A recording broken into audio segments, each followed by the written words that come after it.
The movie is all about a well-known local restaurant called The Seven, located on Spring Avenue in Hong Kong. Sky Ko, the talented chef at the restaurant, specializes in Southern-style cuisine. A TV host showcases the 30-year-old restaurant and its chef on a cooking show. Sky showcases his skills on national TV, even though he's already known as the top chef in all of Spring Avenue. His friend Yuni is introduced to everyone too.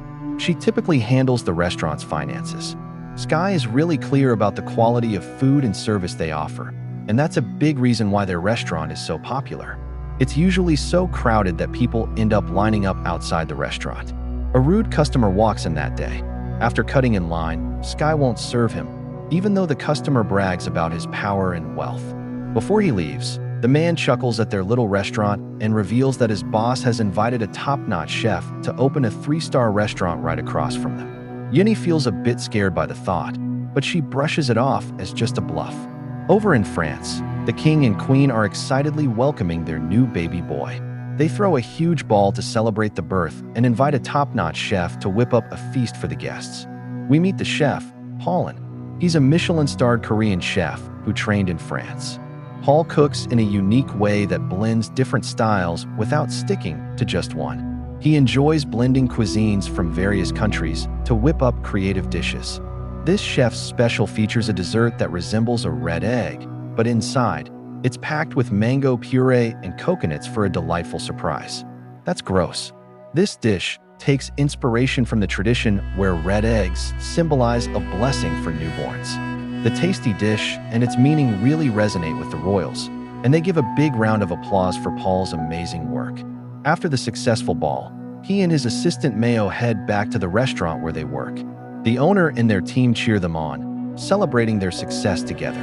The owner has shared that Paul has been promoted to executive chef of the entire Art Nouveau franchise. This step is a big deal for him, but surprisingly, he turns down the offer. Paul is looking to head back to Asia and chase a bigger, higher ambition. A Chinese businessman has invited him and Mayo to help open a 3-star restaurant. The team backs their choice and says goodbye. So, back on Spring Avenue, one of Sky's regulars tells him that the rumor about the new restaurant is actually true. Sky feels mixed about the news. He wants his small colony to grow, but a new restaurant could bring fewer customers and more competition. When Sky was 10, his dad would hit him and insult him for not being a talented cook. One day, he left Sky behind to chase his culinary dreams instead of being a dad, claiming that Sky couldn't even whip up a decent bowl of noodles. Picture your dad walking out over some noodles. Since then, Uncle Seven, who runs the 7 restaurants, has looked after him. He taught Sky all the food stuff he needed to know, which was different from what his dad did. Sky hasn't seen his dad in more than 20 years and isn't looking to make amends. The next morning, Paul gets to Hong Kong and heads to the market looking for a big grouper fish. The seller has just one fish and chooses to sell it to Sky, confident he'll cook it up better. Paul says that a shopkeeper shouldn't be biased. They have a little disagreement before the seller splits the fish in half for each of them. A few weeks later, the opening ceremony for the 3-star restaurant, Stellar, takes place right in front of the 7 restaurant. Paul and Mayo welcome the chairman and manager of the Lee Management Group as they arrive, being the first guests at the restaurant. The folks from the 7 restaurants are kicking off announcements about the various discount offers they'll have for next week. When the security guards at the Stellar restaurant try to stop them, things get tense. This catches Paul and the guests' attention, prompting them to step outside and check out what's going on.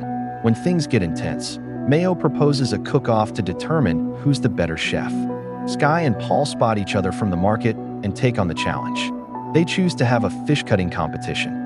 Paul goes first and quickly picks all the ribs from a fish with ease. After that, Sky slices the same fish into even pieces in less than a minute. The crowd is clapping for him, and even Paul can't help but be impressed. The chairman of the Lee Group needs to share the results. He says that the real results will only come out in the International Chef Challenge competition that both chefs entered. He's also saying he plans to take over the whole Spring Avenue colony to tear down all the buildings and modernize it. If Sky wins the competition, the chairman is ready to drop his plan to preserve the colony's heritage. If Paul wins, he's definitely going to stick to the plan. Sky knows the future of the whole colony rests on him, and while he feels the pressure, he's set on giving it his all. Over the next few days, fewer customers are showing up at the 7 restaurant. Uni's feeling anxious about the possibility of going out of business, but Sky is confident that won't happen. He tells her about escargot and field snails, saying there will always be folks who prefer one over the other. They don't need to change their food to outshine the stellar restaurant, since there will always be customers who prefer theirs. The next day, Sky feels let down when he heads to the market and discovers that the stellar restaurant has snatched up all the good fish. The day is tough for the workers at 7 restaurant, but things take a turn when they learn that Sky has been picked for the culinary competition. He's about to face off against Paul for a spot in the semifinals. But then, it's also announced that the winner will have to face off against the 2-time champ, Mountain Company. Sky can't believe his dad has finally reached the success he was aiming for. He's even more set on making it to the finals and going up against him. That night, 7 gets back from his trip and invites Sky to a pub. Sky is super excited to meet him after such a long time. So he runs to the spot, but sees his dad with Uncle 7 instead. Mountain straightforwardly states that he still doesn't trust Sky and has no regrets about choosing his career over him. The words really cut deep for Sky, but he masks his hurt with anger. He says he'll win the competition and show that you can be a great cook without being a jerk like Mountain. During the culinary duel, contestants have 90 minutes to whip up a dish of their choice and show it off. Sky is preparing a classic salt-baked duck, and Paul is whipping up a foie gras sorbet. The whole 90 minutes are pretty intense as both cooks really showcase their skills while preparing their dishes. Sky effortlessly slices into the duck, pulling out the insides with ease, leaving the audience in awe. In the end, he bakes the duck in salt and cracks the outer layer to show off a perfectly cooked duck with veggie stuffing. The judges give it a go and appear to be more impressed with Sky's duck than with Paul's sorbet. When it's time to vote, Paul gets 3 9s and an impressive 10 out of 10, totaling 37 points. Right after, Sky gets 2 10s from the first 2 judges. The third judge scores him a 9, while the last judge scores him an 8. Since both chefs are tied in points, the head judge decides to declare Paul the winner because his dish presentation outshines Sky's bland plating. Even though Paul won, it didn't really prove he was a great cook like everyone thought it would. During the victory celebration, the manager tells Paul that he plans to replace him with Mayo for the finals. He thinks women are more appealing in the media than men. When Paul defends his role as head chef, Mayo reveals that he struggles to taste certain flavors, like saltiness. For the last few months, he's been relying on a notebook filled with all his recipes to cook and can't do anything by himself. Mayo admits she never wanted to be friends with Paul and only teamed up with him to outshine him as a chef. Feeling betrayed and hurt, Paul storms out of the restaurant, leaving it all behind. That night, Sky runs into a tipsy Paul outside an event stadium. For a few minutes, they put their rivalry aside and talk about their past and struggles. Paul shares that his dad was an amazing chef, and his last wish was for Paul to follow in his footsteps. Sky shares details about his relationship with Mountain. After the chat, they discover a shared respect for one another. They throw bottles of alcohol at Mountain's picture on a billboard and curse at him in Korean. Paul isn't ready to throw in the towel on the competition just yet. Since he can't join as a representative of the stellar restaurant, he chooses to participate as an individual chef instead. After breaking down the rulebook, he even invites Sky to join him for the semifinals. The manager of Stellar is at the 7 restaurant, trying to get Uncle 7 to sign over his restaurant to the Lee Group. So, Paul and Sky show up and share the news about their partnership. Paul reminds the manager that since he won the competition, he can compete in the championship. Sky and Paul will be working and training together for the next few weeks. They explore each other's cooking styles and find a shared approach to modernizing traditional cuisine. The culinary competition's semifinal is happening at the Studio City Casino in Macau.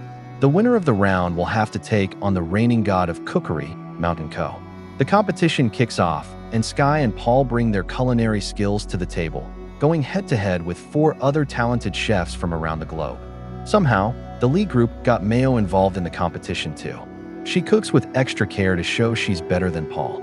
She prepares an oyster dish with frozen foam that the judges initially praise, but when they taste it, they find it a bit underwhelming. So, Paul and Sky are whipping up a deconstructed mapo tofu. Sky knows how to pick out flavors and ingredients, and Paul has a knack for the techniques and processes in cooking. They whip up a classic dish, but give it a fresh twist. The judges rave about the dish, clearly impressed by it. They end up winning the competition and making it to the finale. While everyone cheers, Paul glances at Mayo, who has her head down, feeling ashamed for betraying him and not being able to prove herself. In the final round, just one chef gets to go up against Mountain. Paul feels like he can't join in because he thinks he doesn't have good taste. He gets that Sky really wants to beat Mountain for personal reasons. So he thinks Sky should go up against Mountain in the finals. The next day, Sky finds himself standing right in front of his dad. They get to cook whatever they want in an hour for the competition. The dad and son don't say anything to each other before the competition kicks off. Mountain starts cooking right away, but Sky can't help getting lost in his thoughts. He thinks back to when Mountain left him and how important the folks in the neighborhood are to him. Sky is overwhelmed by his thoughts and struggles to concentrate. Mountain splashes water on his son's face to bring him back to his senses. Sky's back in action, and he's quick to start making dough. At the end of the hour, Mountain creates a beautiful sugar display that looks like molten lava, topped with a flower. Sky's dish is simpler, but it feels more personal. He makes noodles, just like the ones Mountain made years back, before he left his son behind. The judges taste Mountain's dish and are really impressed by it, but Sky never gives them his dish. He hands the bowl of noodles to Mountain instead. Mountain eats it and feels something as he recalls what the noodles mean. Finally, he has to admit his son's talent in cooking. It's hard to say who won the competition since the judges didn't even get to try the food. A crowd has gathered outside the 7 restaurant to celebrate the Chinese New Year. They share a meal prepared by Sky and Paul, all together as a family.